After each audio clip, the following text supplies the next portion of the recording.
I finally bought my life insurance. मेरी पूरी process समझाऊंगा स्टार्ट से लेके एंड तक। काफी लंबी प्रोसेस है। मैंने 3 करोड़ का इंश्योरेंस कवर लिया है, कौन से कंपनी से लिया और प्रीमियम कितना है सब बताऊंगा in the video ahead. Let's start. हम सबको बोला जाता है कि लाइफ इंश्योरेंस लो, बट क्यों, क्या मोटिव है? इसलिए मैंने यूट्यूब पे 2-3 इंश्योरेंस के वीडियोस देखे, थोड़ा जाना उसके बारे में, लाइफ इंश्योरेंस क्या होता है, क्यों चाहिए, उसके टर्म्स क्या क्या रहते हैं, थोड़े बेसिक टर्मिनोलॉजीज आने चाहिए just for basic understanding. Life insurance इसलिए ज़रूरी होता है क्योंकि अगर आपकी डेथ हो जाती है तो आपके नॉमिनीज को एक लमसम पैसा मिलेगा। लाइफ इंश्योरेंस उन्हीं का लेना चाहिए जिनके डिपेंडेंस हो। ये आपके वाइफ हो सकते हैं, आपके बच्चे हो सकते हैं, या फिर आपके पेरेंट्स भी हो सकते हैं। याद रखिए, सिर्फ डिपेंडेंस का, नॉन डिपेंडेंस का नहीं। डिपेंडेंस का इसीलिए क्योंकि ये आपके लॉस ऑफ इनकम को कंपनसेट करेगा। अगर सपोज आज सिर्फ आप ही आपके अर्निंग मेंबर हो और आपकी डेथ हो जाती है तो आपकी फैमिली पे एक बहुत बड़ा फाइनेंशियल बर्डन भी आएगा। सो लाइफ इंश्योरेंस हेल्प करेगा उनको इस लॉस ऑफ इनकम को कंपनसेट करने के लिए। अब चालू करते हैं मेरी प्रोसेस। मैंने डिट्टो का एक फ्री कॉल शेड्यूल किया। उन्होंने मेरे से कुछ मेरे बेसिक डिटेल्स मांगे, जैसे मेरी सैलरी कितनी है, मेरा एज कितना है, मैं कौन सी सिटी में रहता हूँ वगैरह। एंड उस बेसिस पे उन्होंने मुझे 3 इंश्योरेंस रेकमेंड किए, HDFC life, Max life and ICICI prudential. उन्होंने जो मुझे कवर रेकमेंड किया था वो था 2.5 CR का। मैंने 3 CR का कवर लिया एंड प्रीमियम्स मोर और लेस सबका सेम था। HDFC लाइफ का 3-4 हज़ार ज़्यादा था, बट तीनों का मोर और लेस सेम ही था। फिर मैंने अगले 1 महीने कुछ किया ही नहीं, वैसे टाइम पास करते गए, हाँ लूंगा लूंगा। लेकिन फिर एक फाइनली डे आई डिसाइडेड कि मुझे लेना ही है। And then I choose Max life.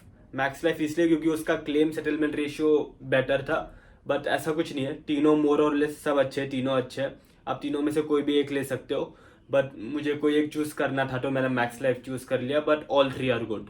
And then after I scheduled a call with my ditto agent. साथ में हमने फॉर्म भरा, मैंने स्क्रीन शेयर की थी। It took me around 45 minutes. काफ़ी डिटेल्ड फॉर्म था, सब कुछ अपने पूरे फैमिली की डिटेल्स देनी पड़ती है। I paid the premium and I thought मेरा इंश्योरेंस हो गया and I was so relieve. But मुझे बाद में पता चला कि मेडिकल टेस्ट भी करने पड़ेंगे। आई थॉट टेलीफोनिक इंटरव्यू होगा, बट नहीं। उन्होंने मुझे एक नियर बाय हॉस्पिटल के लिए शेड्यूल किया, मेरा एक सेशन, और मैंने अगले दिन ही गया। मैंने नियर बाय हॉस्पिटल के लिए शेड्यूल किया एंड उन्होंने मेरे काफ़ी डिटेल टेस्ट लिए, सब कुछ लिया। एंड उसमें एक ट्रेडमिल टेस्ट भी था जिसमें मुझे 15-20 मिनट भगाया। सारे डिटेल टेस्ट होते हैं, हर एक चीज़। And then after 4-5 days I got a mail and yes, my insurance was issued. मुझे फिजिकल कॉपी रिसीव हुई उसके 1 more week after, and yes, insurance was done. I finally got my life insurance from Max Life till the age of 60 at the premium of just 22,500 rupees. Also मैंने एक rider भी लिया, waiver of premium का, सस्ता था वो। मैंने critical illness rider नहीं लिया, बल्कि डिट्टो ने मुझे सजेस्ट भी किया था कि 10 लाख का क्रिटिकल इलनेस राइडर ले लो, बट मैंने नहीं लिया। रीज़न वॉज कि उसके लिए मुझे 4-5 thousand एक्स्ट्रा प्रीमियम देना पड़ रहा था एंड वो क्रिटिकल राइडर सिर्फ 10 lakhs का था। तो अगर क्रिटिकल इलनेस हुआ भी तो 10 लाख से क्या ही होगा। एंड इनकेस अगर हो भी जाता है तो 10 लाख की मेरी सेविंग्स, इन्वेस्टमेंट वगैरह है, ज़रूरत पड़ी तो उसमें से यूज़ करूंगा। इसलिए I didn't find it worthy enough to buy paying extra 4-5 thousand for 10 lakh critical illness rider. इससे अच्छा मैं मेरे इन्वेस्टमेंट में 4-5 हज़ार एक्स्ट्रा डाल दूंगा। ऑल्सो हाँ, एक इम्पॉर्टेंट बात, ये क्रिटिकल, ये जो इंश्योरेंस है, इंश्योरेंस का प्रीमियम 22,500 रुपीज़, ये मुझे जिंदगी भर हर साल देना है। अभी 22,500 शायद थोड़ा बड़ा अमाउंट लग रहा हो इंश्योरेंस के लिए, but few years down the line, 5 years 10 years down the line, ये 22,500 कुछ भी नहीं होगा, क्योंकि इन्फ्लेशन इतना बढ़ जाएगा, पैसों की वैल्यू कम हो जाएगी। बट मैं प्रीमियम फिर भी 22,500 रुपीज़ ही दूंगा। Good deal, right? ऑल्सो कुछ बेसिक क्वेश्चंस के बारे में देखते हैं जो हेल्थ इंश्योरेंस बाय करते वक्त लोग यूजुअली पूछते हैं।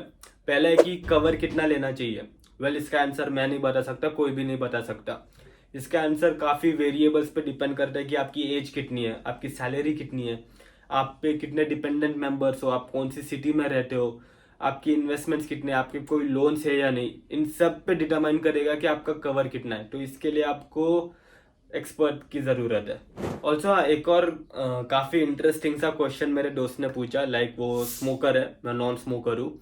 तो स्मोकर सिंस वो स्मोक करता है तो उसका प्रीमियम था 50,000, उसको 50,000 मांग रहे थे और मेरा प्रीमियम है 23,000, so it's more than double. तो सिर्फ स्मोकिंग के वजह से तो उसका मानना था कि इतना क्यों दूं मैं डबल, तो वो सोच रहा था कि 6 महीने के लिए मैं स्मोकिंग बंद कर देता हूँ और नॉन स्मोकर का इंश्योरेंस ले लेता हूँ। हमने फिर काफ़ी लोगों से बात किया, एक मेरा दोस्त है मैक्स लाइफ में, उससे भी बात किया, तो सबने यही बोला कि हॉनेस्टली डिस्क्लोज करना कि तुम क्या करते हो इंश्योरेंस में, क्योंकि क्या है ना, ये थोड़े पैसों के लिए तुम अपना इंश्योरेंस का कवर है वो रिस्क पे डाल रहे हो। जब अगर आपको कवर ही नहीं मिलने वाला तो क्या फायदा आपको प्रीमियम्स भरने का। The entire point of why you are buying the insurance goes bust. So इसीलिए ऑनेस्टली डिस्क्लोज करना, आप जो भी करते हो इंश्योरेंस कंपनीज को ऑनेस्टली डिस्क्लोज करना कि आप क्या क्या करते हो, एंड कोई भी मौका मत देना टू रिजेक्ट योर क्लेम।